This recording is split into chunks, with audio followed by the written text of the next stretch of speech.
Welcome to our channel. ఈరోజు మనతో పాటు స్టోరీ టెల్లర్ రమగారు ఉన్నారు. నమస్తే రమగారు. నమస్తే జయ. ఇప్పుడేమిటి ఒక కథ అడగటానికి రెడీగా ఉన్నావు నువ్వు? నేను నోరు విప్పకుండానే మీరే అనే అంటే ప్రతిసారి నువ్వే అడుగుతావు కదా జయ. అదేమిటి ఇదేమిటి ఇప్పుడు నేను అడుగుతాను చెప్పు. లైఫ్లో మారాలా? మీ సీట్ మారద్దు, నీ సీట్లో నువ్వు ఉండు. నా సీట్ నాదే.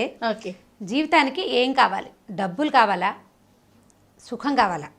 ఏది జీవితానికి అవసరమని భావిస్తారు జనరల్గా? నువ్వేం భావిస్తావు, అందరూ ఏం భావిస్తారని నీకు అనిపిస్తుంది? ప్రశాంతత కావాలేమో అనిపిస్తుందండి నాకు. అంటే ప్రశాంతత, డబ్బులు రిలేటెడ్ ప్రశాంతత, లేకపోతే ఎంజాయ్మెంట్ అంటే మన హాయిగా ఉండటానికి ఉండే ప్రశాంతత, మనం ఎంజాయ్ చేయాలి కదా. అన్నీ మిక్స్ అవ్వాలి కదా రమగారు. డబ్బులతో కూడినా లేకుంటే ఎంజాయ్మెంట్తో కూడినా ఏదేమైనా అల్టిమేట్గా ప్రశాంతత, మనసు శాంతిగా. అమ్మయ్య, బాగున్నా. అంటే ఇప్పుడు ప్రశాంతత అనేది వ్యక్తుల మనసుకి సంబంధించింది. అది వాడికే అర్థమవుతుంది కానీ పక్కవాడికి అర్థం కాదు. పక్క వాళ్ళకి ఎట్లా అర్థమవుతుంది? మనం కూల్గా ఉంటాం, ఎలాంటి ఇబ్బందుల్లో అయినా కొంతమంది కూల్గా ఉంటారు. అది లోకానికి అర్థమయ్యేది కాదు. అంతే. నేను హాయిగా ప్రశాంతంగా ఉన్నానంటే ఇదేంటి వీడికి ఇన్ని కష్టాలు ఉన్నాయి అయినా ప్రశాంతత అంటున్నాడు అనిపిస్తుంది. మనస్తత్వాన్ని బట్టి ప్రశాంతత లేకపోవటము అంటే శాంతిగా ఉండటం ఉండకపోవటం అనేది మెంటాలిటీస్ మీద డిపెండ్ అయి ఉంటుంది. మీరు బయట వాళ్ళకి అర్థం కాదు అంటే ఒక విషయం గుర్తొచ్చింది. మాలాగా అంటే నాలాగా మేకప్ వేసుకునే మా ఆర్టిస్టులందరికీ కూడా ఇది ఒక చిన్న సమస్య రమ్మగారు. ప్రతి జీవితంలో ఎన్నో ఒడిదుడుకులు ఉంటాయి, కష్ట నష్టాలు ఉంటాయి, సంసారంలో ఎన్నో బాధలు ఉంటాయి. అయినా కూడా మేకప్ వేసుకునేసరికి బయట వాళ్ళకి ఏం కనిపించదు. అదే వీళ్ళకేంటి అదే అలాగే అనిపిస్తుంది అని అనిపిస్తుంది. అదే వీళ్ళు బాగున్నారని తోస్తుంది. అంటే దాన్ని మనసులో ఉన్న బాధ కనిపించదు. మెయిన్ కప్పేది మేకప్. అది కప్పేస్తుంది, మనకు కనపడదు. ఇప్పుడు మన దైనందిన జీవితంలో రోజువారీ మనం హాయిగా ఉన్నాము అనేది ఎదుటివాడికి అర్థమయ్యే విధానం కొంత ఉంటుంది.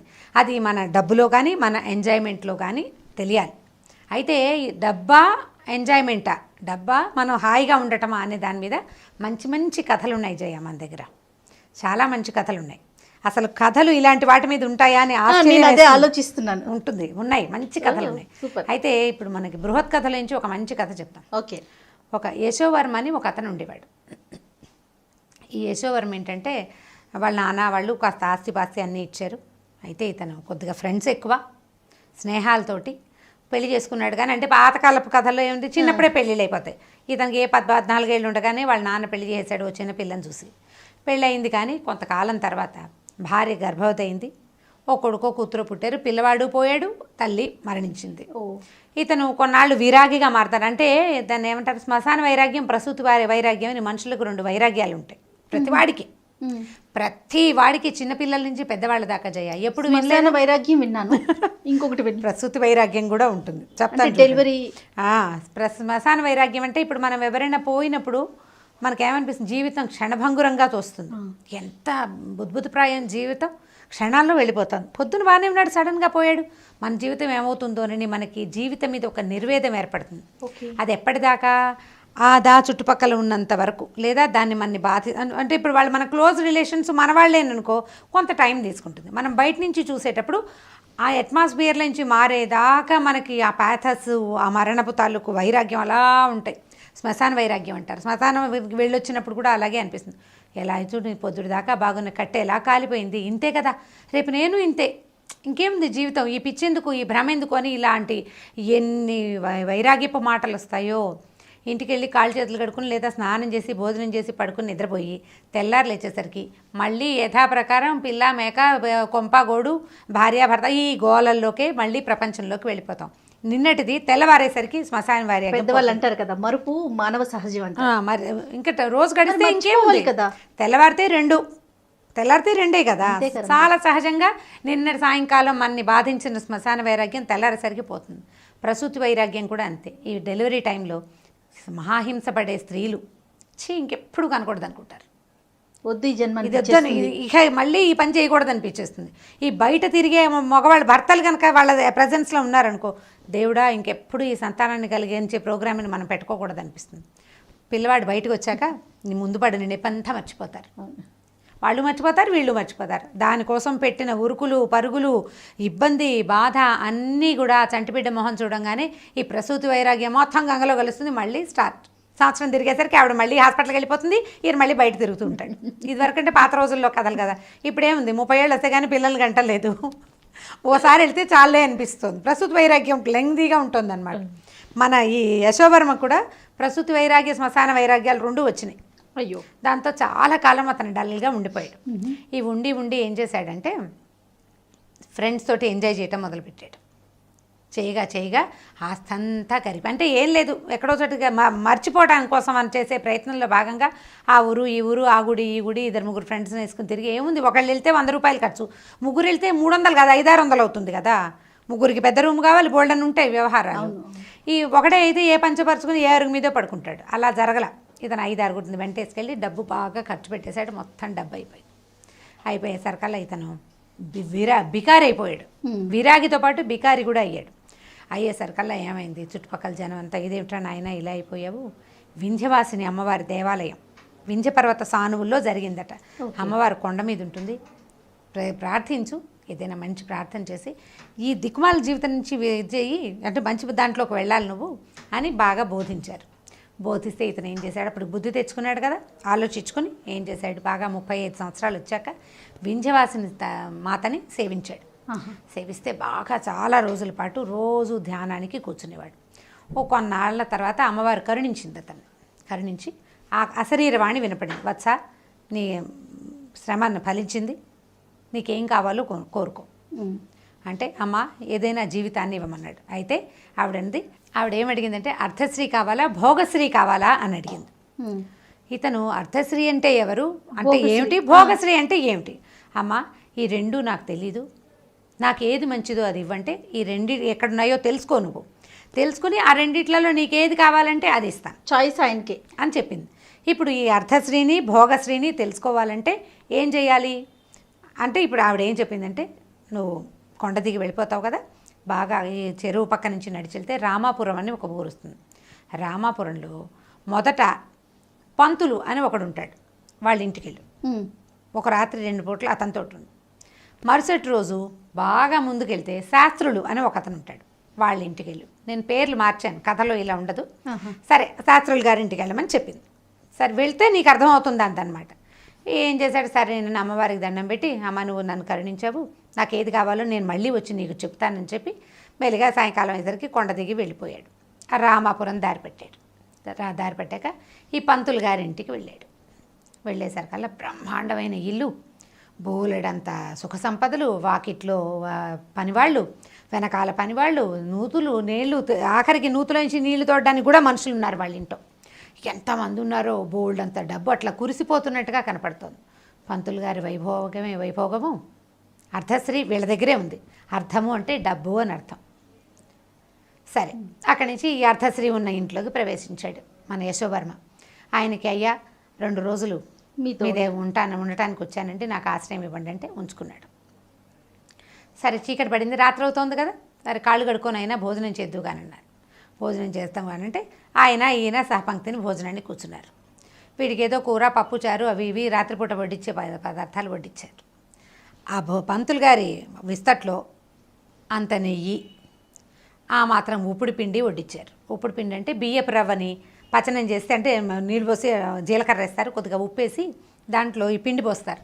ఉప్మా లాంటిది, ఏమి గిరమాత ఏమి ఉండదు, కేవలం ఒక చుక్క నేతిలో ఇంత జీలకర్ర, తర్వాత ఏమో కరివేపాకు వేస్తారు వాసన రావడానికి, చిటికెడు ఇంగు వేసి నీళ్ళు పోసి రవ్వ పోసేస్తారు. సెమీ ఉప్మా. ఓకే, అంటే ఏ హంగులు లేని సాదా ఉప్మా, బియ్యపు రవ్వ ఉప్మా అనమాట. అంతే పిండి. ఈ పిండి గొంతు దిగదు, దానికి అనుపానంగా చక్కటి పచ్చడి, కాస్తంత నెయ్యి, బెల్లం ముక్క అలా ఉంటే బాగుంటుంది. చారు పోసుకున్నా కూడా బాగుంటుంది. ఈయన దగ్గర ఏమీ లేవు, ఇంత నెయ్యి వేసారు, అంత ముద్ద. ఆయన చస్తూ బతుకుతూ దేవుడా రాముడా అని ఎలాగోలాగా తిన్నాడు. అది తినలేకపోతున్నాడు. మంచినీళ్ళు పోసుకుని ఎట్లాగో మింగాడు. అయ్యో ఇదేమిటయ్యా, నాకు కూర పప్పు వేశారు, మీరు ఇలా తింటున్నారంటే ఇదే అరగటం కష్టం రా నాయన, నాకు ఇది కూడా నాకు అరగదన్నాడు. సరే ఇద్దరు పడుకున్నారు. ఈయన ఈ పంతులు గారికి ఏంటంటే ఆయన అతిథి దేవోభవ అనే దాన్ని బాగా పాటిస్తాడనమాట. వచ్చిన అతిథులతో, ఆయన పెద్దవాడు 50 ఏళ్ళు ఉంటాయి, అతిథికి భోజనం పెట్టిన తర్వాత తన పక్కనే మంచం వేయించాడు. ఇద్దరు కలిసి పడుకున్నారు. పడుకుంటే ఈ యశోవర్మకి ఒక పెద్ద బ్రహ్మాండంగా కల వచ్చింది. ఏమొచ్చిందంటే ఆ కల్లో ఈ పక్కనే భోజనం చేసి పడుకున్నాడే పంతులు గారిని 4 యమకింకర్లు లాంటి వాళ్ళు దుడ్డు కర్రలు పుచ్చుకుని చిత కొట్టేస్తున్నారు. కల్లో చిత కొట్టి బాగా తెగ తిన్నావు, అదంతా ఎక్కడికి వెళ్తుంది, తీ బయటికని కొడుతున్నారు. ఆ కొడుతూ వాళ్ళల్లో ఒకడు ఆయన గొంతులోంచి చేయి పెట్టి అతను తిన్న ఆహారాన్ని తీసి బయటపడేస్తున్నట్టుగా కల వచ్చింది. పీడకల, ఒక వికృతమైన కళ కదా. తను అడిలిపోయాడు. కళ్ళు తెరిచి చూసేసరికల్లా ఈ పక్కనున్న పంతులు గారు హిషో అని నీరసంగా మంచం మీద కూర్చుంటున్నాడు. అయ్యగారు ఎక్కడికి వెళ్ళారండి అని అడిగాడు. అడిగితే వాంతి అయిపోయింది నాయన, కడుపులో ఈమడ్లా రాత్రి తిన్నది అన్నాడు. ఆయన తిన్నదేమిటి? ఇంత పిండి, ఇంత నెయ్యి, అందులో ఉప్పు లేదు, కారం లేదు, ఓ మసాలా లేదు. ఏ పదార్థం ఈయనకి ఈమడక ఆయన వాంతి చేసుకున్నాడో వీడికి అర్థం కాలేదు. అప్పుడు తెల్లవారాక ఆయనకి ఏమనిపిస్తుంటే బ్రహ్మాండమైన ఇల్లు, బోల్డు డబ్బు, వంటలు చేసి పెట్టడానికి 3-4 కుటుంబాల వాళ్ళు ఉన్నారు ఆ ఇంట్లో. పక్కన వంట వాళ్ళకి, పని వాళ్ళకి అన్ని ఇళ్ళు చిన్నవి వంట వాళ్ళు ఉన్నారు. పెద్ద గాథ నిండా ధాన్యపు రాసుంది, మినపప్పు, పెసరపప్పు అన్నీ ఎండలో పోసి కనపడుతున్నాయి. ఎన్ని వస్తువులు! ఆ ఇంట్లో పిచ్చుకలు ఉన్నాయి, రామచిలుకలు ఉన్నాయి, కుక్కలు, పిల్లులు, బయట అసలు ఆవులు, గేదెలు ఎన్నున్నాయో అవన్నీ ఉండి వీడు గుప్పెడు పిండి కూడా, అంటే అన్నం తింటే అరగదని పిండి తింటే అది కూడా అరగని దుస్థితి వీడిది. ఈ అర్ధశ్రీ ఎందుకు? తినడానికి పనికిరానిది, శుద్ధ వేస్ట్ కదా. సరే వీడికి లాభం లేదు, ఆయన్ని చూద్దాం, ఆయన సంగతి ఏమిటో చూద్దామని ఈయన్ని వదిలిపెట్టి, అయ్యా వెళ్ళొస్తానండి, ఆరోగ్యం అది జాగ్రత్తగా చూసుకోండి అంటే, ఏం ఆరోగ్యాన్ని ఆయన 20 ఏళ్ళుగా నా పరిస్థితి ఇదేనన్నాడు.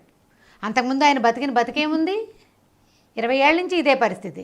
మీకు డబ్బులు ఎప్పుడు కలిసి వచ్చాయండి అంటే 20 ఏళ్ల నాడే డబ్బు కలిసి వచ్చింది. 20 ఏళ్ల నుంచి ఇదే పరిస్థితి, ఇంతే తింటాడు. అది కూడా తెల్లారేసరికి పొట్టలో ఇమడదు. ఆయన అనారోగ్యంగా దేవుడా రాముడా అని ఉంటాడు. ఎంత డబ్బు వచ్చి పడిపోతుంది డబ్బు, ఏ ప్రయోజనము లేదు. ఆహారానికే పనికిరాని డబ్బు ఎందుకు, వేస్ట్ కదా. సరే ఇక్కడి నుంచి వెళ్ళాడు. బాగా నడిచి సాయంకాలానికి మన శాస్త్రులు గారి ఇల్లు చేరాడు. ఇది పర్వాలేదు, ఒక మాదిరి ఇల్లు, కళ్ళగా చక్కగా బాగుంది. ఓ 2 ఆవులు 2 దూడలు కట్టేస్తున్నాయి. ధాన్యపు గాదెలు వాళ్ళ ఇంట్లో చూసినట్టుగా అంతంత లేవు, కానీ ఒక మాదిరి ధాన్యపు గాదె. తర్వాత ఏమో కాస్త నీళ్లు తోడుకోవడానికి ఓ బావి, ఒకళ్ళు 2 పనివాళ్ళు ఉన్నారు కాస్త సాయం చేయడానికి. ఆ రోజుల్లో ఉండేవాళ్ళు కొద్దిగా మోతుబరి అంటే ఓ 2 పనివాళ్ళు ఉండేవాళ్ళు. ఓ 2 కుటుంబాల వాళ్ళు ఈ పెద్ద కుటుంబం మీద ఆధారపడి బతికేవాళ్ళు అనమాట. సరే వెళ్ళాడు ఆ పంతులు గారు శాస్త్రులు గారి ఇంట్లోకి. నమస్కారం అండి, నేను ఏదో ఫలానా ఊరి నుంచి వచ్చాను, ఈ పూట ఆతిథ్యం ఇస్తారని వచ్చానంటే రమ్మన్నాడు ఆయన. రమ్మన్నాక సరే కాసేపు ఏదో పిచ్చాపాటి మాట్లాడుకున్నారు. బయట నుంచి ఎవరో ఓ బుట్టలో మామిడి పళ్ళు పట్టుకొచ్చి ఇచ్చారు. ఎవరో తెచ్చిచ్చారు మామిడి పళ్ళు. ఊళ్ళల్లో అలా జరుగుతూ ఉంటాయి కదా. చక్కగా ఈయన కేకేశాడు, ఏమే ఓ మామిడి పళ్ళు ఎవరో తెచ్చిచ్చారు చూడు అంటే, ఆవిడ చక్కగా చెక్కులు అవి తీసి ముక్కలు తరిగి పెట్టి పళ్ళెంలో పెట్టి ఇద్దరి మధ్య పెట్టింది. చెరు అన్నీ మామిడి పళ్ళు తిన్నారు. మీకు తోట ఉందండి అని అడిగాడు ఇతను. తోట దుడ్డే మనకేముంది బాబు, ఏమీ లేదు, ఎవరో స్నేహితులు పంపించారు. తోటలు దొడ్లు ఉంటేనే వస్తాయి ఆ మామిడి పళ్ళు, ఎవరైనా స్నేహితులు ఇచ్చినా వస్తాయి కదా. మామిడి పళ్ళు తిన్నారు. అక్కడి నుంచి ఇంకొక అరగంట గడిచింది. భోజనం ఏదో వంట నడుస్తోంది లోపల. ఒక 5-6 మనుషులు గబగబా వచ్చారు ఆ ఇంట్లోకి. ఇవి వచ్చిన వాళ్ళు ఏం చేశారు, అందులో ఇచ్చిన 2 స్త్రీలేమో వంటకు సహాయం చేయడానికి వంటింట్లోకి వెళ్ళిపోయారు ఏవో వస్తువులు పుచ్చుకొని. మగవాళ్ళు 2-3 వీళ్ళ దగ్గర కూర్చుని ఆ జేబులోంచి కొంత డబ్బులు తీసి ఈ శాస్త్రులు గారి చేతిలో పెట్టారు. అయ్యా ఈ డబ్బు ఉంచండి, ఈ డబ్బులు ఉంచండి, మీరు కాశీ వెళ్తామన్నారు కదా అక్కడ వాడుకోండి, నాకు కూడా కాశీ జలం కాస్త గంగజలం కొంత మాకు కూడా పట్టుకురండి అని డబ్బులు చేతిలో పెట్టారు. ఆయన నవ్వే ఏమన్నాడంటే, బాగుంది నాయన, ప్రయాణానికి డబ్బులు వచ్చేసినాయి, విశ్వేశ్వరుడు ఈ రకంగా కాచాడని ఆయన డబ్బులు తీసి జేబులో పెట్టుకున్నాడు. అంటే ఆయన కాశీకి ప్రయాణం అయ్యాడు, డబ్బులు లేవు, డబ్బు వచ్చేసింది. డబ్బు వచ్చింది. ఇప్పుడు వాళ్ళు ఎవరో తెచ్చిచ్చారు, వాళ్ళకి కాశీ నుంచి గంగాజలం కావాలి, ప్రయాణం చేయగలిగే అవకాశం లేదు, వెళ్తున్న వాడికి డబ్బు ఇచ్చి గంగాజలం తెప్పించుకుంటారు. అక్కడి నుంచి వెళ్ళిన లోపలికి వెళ్ళిన ఆడవాళ్ళు వస్తువులు పుచ్చుకెళ్ళారు కదా, కూర నార ఏవో చేత్తో పుచ్చుకెళ్ళారు. చక్కగా భోజనం పెట్టారు, రొట్టెలు అవి ఇవి బోల్డని పదార్థాలు ఉంటే, ఇదేమిటి రొట్టెల పిండి ఎక్కడదో నీకు అని భార్యని అడిగాడు. అబ్బే కాదండి, ఇందాక వచ్చారు కదా వాళ్ళు పట్టుకొచ్చారు, వాళ్ళు రొట్టెలకి పిండి పట్టుకొచ్చారు, పాయసం చేయటానికి బెల్లం పట్టుకొచ్చారు, వీళ్ళింట్లో ఏదో పప్పు చారు పెట్టారు. ఇప్పుడు రొట్టెలు, పాయసం, పప్పు, చారు, ఎన్నైనా పదార్థాలు. సాయంకాలపు మామిడి పండు ఎలాగ ఉంది మజ్జిగాన్నంలోకి. ఏమో మజ్జిగ పోయి అన్నాడు ఆయన. పోయి అంటే మజ్జిగ ఎందుకు, మన పాలే పెరిగే ఉంది, పొద్దున పంపించారు సుబ్బారాయుడు గారు, పొద్దున వచ్చిన సుబ్బారాయుడు గారు పెరుగు పంపించారని పెరుగు కూడా తెచ్చివేసింది. ఈయన దగ్గర వాకిట్లో ఉన్నవి 2 ఆవులు, దూడలకే సరిపోయే పాలు, గేదెలు లేవు. ఆయన ఆ పెరుగన్నం తింటూ, గేదె పరుగు మహా రుచో ఏమైనా జబ్బు చేస్తుంది కానీ రుచి బాగుంటుందని చెప్పాడు. అంటే గేదె పెరుగు వీళ్ళింట్లో లేదు, బయట నుంచి వచ్చింది. సరే భోజనాలైనా చేతులు కడుక్కున్నారు, ఓ పక్కన పడుకున్నారు. ఈయన కూడా ఓ చాపేశారు, ఆయన చాపని పడుకున్నాడు, ఈయన చాపేసుకుని పడుకున్నాడు. పడుకున్న తర్వాత కాస్త ఆ కబుర్లకి చెప్పుకున్నారు. మీ దగ్గర మీకేం ఆస్తుంది ఏముందంటే, ఏమీ లేదు నాయన, ఈ ఇల్లేను, ఈ ఇల్లే, ఒక కొద్దిగా పొలం ఏదో ఉంది, ఏదో సంవత్సరం తిరిగేసరికి డబ్బులు వస్తుంది. మరి మీరు ఎలా చేస్తారండి, మీకు డబ్బు ఎక్కడి నుంచి వస్తుంది, మీరు సంసారం ఎలా నడుపుతారంటే, ఏమో భగవంతుడు నడుపుతున్నాడు, జరిగిపోతుంది భోగం, నేనేం పెద్దగా ప్రయత్నం చేయను, ఏదో మంచి మాట్లాడతాను అంతే, మంచి పని చేస్తాను, ఏదో గుళ్ళోకి వెళ్తాను, ఏదో పురాణం చెప్తాను, అంతే నాయన. భోగం ఈ రకంగా భగవంతుడే నడిపిస్తాడు. నేను పెరుగు లేకుండా అన్నం తింటలేదు. ఎండాకాలం అంతా మామిడి పళ్ళు మల్లెపూలు వస్తూనే ఉంటాయి. మాకు మల్లె చెట్టు లేదు, మామిడి చెట్టు లేదు. మల్లె చెట్టు లేకపోతే పువ్వులు ఎక్కడి నుంచి వస్తాయి? కొనుక్కోవాలి. కొనుక్కోవడానికి డబ్బులేవి లేవు. మామిడి పళ్ళకి డబ్బులు లేవు. మామిడి పళ్ళు బయట నుంచే వస్తున్నాయి, మల్లెపూలు బయట నుంచే వస్తున్నాయి. అనుభవించే యోగ్యత ఉంటే ఆ రకంగా వచ్చేస్తుంది. తెల్లవారాక ఆయనకు దండం పెట్టేసి ఈ శర్మగారు మన సూర్యవర్మ అక్కడి నుంచి బయలుదేరి వెళ్ళిపోయాడు. వెళ్ళి అమ్మవారి కొండకి వెళ్ళాడు. మళ్ళీ అమ్మ, నాకు అర్ధశ్రీ వద్దు, భోగశ్రీనే ఇవ్వు. ఏదైనా ఒక వస్తువు దాన్ని అనుభవించే యోగ్యత ఉండాలి తప్ప కొనుక్కుని సొంతం చేసుకోక్కర్లేదు. మనం దాన్ని సొంతం చేసుకోలేకపోయినా 100 మామిడి చెట్ల తోట ఉన్న పంతులు గారి పరిస్థితి ఏమిటి? మామిడి పండు తినలేడు, ఆయనకు అరుగుదలకు రాదు. ఏ చెట్టు లేని శాస్త్రికి చక్కగా దొరికేస్తుంది ఆహారం. నాకు అట్లా ఆహారం పుట్టే వరం ఇవ్వమ్మా, ఎక్కడి నుంచి అయినా సరే. ఇప్పుడు హాయిగా ఉన్నాడు, సాయంకాలం అయ్యేసరికి ప్రయత్నం చేయకుండానే వాడికి కావాల్సిన వస్తువు ఇంటికి వస్తుంది. ఆయన చేసే ప్రయత్నం ఏంటి? మానవ ప్రయత్నం, తనేం చేయాలో అదే చేస్తున్నాడు. వీటి కోసం ప్రయత్నం చేయటల్లా భగవంతుడు ఏం చెప్పాడు? ఈ బ్రాహ్మణ పుట్టకు పుట్టావు, ఊళ్ళోకి వెళ్ళు, పురాణం చెప్పు అని చెప్పాడు. మంచి మాట చెప్పమన్నాడు. ఆయన పైన ఆయన చేసుకుంటున్నాడు. ఆయనకు కావాల్సింది, అతనికి అవసరమైంది భగవంతుడు ఆటోమేటిక్గా మనకి పంపించేస్తాడు. మనం చేయవలసిన పనిని తప్పకుండా చేయాలి. మన ధర్మాన్ని మనం నిర్వర్తించిన వాడికి ఇవ్వాల్సింది ఇచ్చేస్తుంది. కాబట్టి డబ్బు కోరుకోవద్దండి, భోగాన్ని కోరుకోండి. ఏదైనా ఒకటి ఉంటే దాన్ని ఎంజాయ్ చేయాలి కదా. ఇప్పుడు మనం చూస్తాం అజయ, పెద్ద పెద్ద సంపాదన పట్ల మల్టీ మిలియనర్స్ ఉన్న వాళ్ళు కనిపిస్తారు. పిల్లలు ఎంజాయ్ చేస్తారు, పిల్లల ఫ్రెండ్స్ కూడా ఎంజాయ్ చేస్తారు. సంపాదించేవాడు సంపాదించుకుంటూనే ఉంటాడు, వాడికి ఎంజాయ్మెంట్ ఉండదు, పాడు ఉండదు. ఈ పిల్లలు పెద్దవాళ్ళు అయ్యేసరికల్లా వీళ్ళకి 60 ఏళ్ళు వస్తాయి, అన్నం అరగదు. రాత్రిపూట మేమేం తింటాం? 2 రొట్టెలు పప్పు అని మొన్న ఎవరో ఒక మల్టీ మిలియనర్ చెప్పాడు. ఓన్లీ 2 రొట్టెలు పప్పు తింటట. దానికి కోట్లు సంపాదించుకునే గోల ఎందుకు? లేదు కదా, అనవసరం కదా. ఇలా దీని మీద ఆలోచించి చేయాలని బృహత్ కథలో ఇలాంటివి కొన్ని మంచి మంచి కథలు ఉన్నాయి. జీవితానికి సంబంధించిన కథ అంటున్నారా? ఇది చూడండి ఎంత క్లోజ్గా ఉంది, అద్భుతంగా. మనం ఎంజాయ్ చేయాలి కానీ సొంతం చేసుకునే ప్రయత్నం అక్కర్లేదు, దానికోసం శ్రమించక్కర్లేదు. కుదిరితే చేయండి మానవ ప్రయత్నం. దానికోసమే ప్రయత్నం చేసామంటే ఇది ఉండదు కదా. డబ్బు సంపాదించడానికే ఆరోగ్యం ఉండాలి కదా. మ్యాక్సిమం ట్రై చేస్తావు, అదంతా వచ్చేసిన తర్వాత అన్నం తినే యోగ్యత కూడా నీకు భగవంతుడు పెట్టాడు, అప్పుడేం చేస్తావు? కాబట్టి దాని మీద ఆలోచించమంటారు. చాలా బాగుంది, అద్భుతంగా ఉంది. Right, thank you so much రమ్మ గారు. ఇంకొక వీడియోలో మళ్ళీ కలుద్దాం. నమస్తే. తప్పకుండా చేయ. ఈ వీడియో కనుక మీకు నచ్చినట్లయితే లైక్ చేయండి, షేర్ చేయండి. మరిన్ని వీడియోస్ కోసం మా ఛానల్ని సబ్స్క్రైబ్ చేసుకోండి.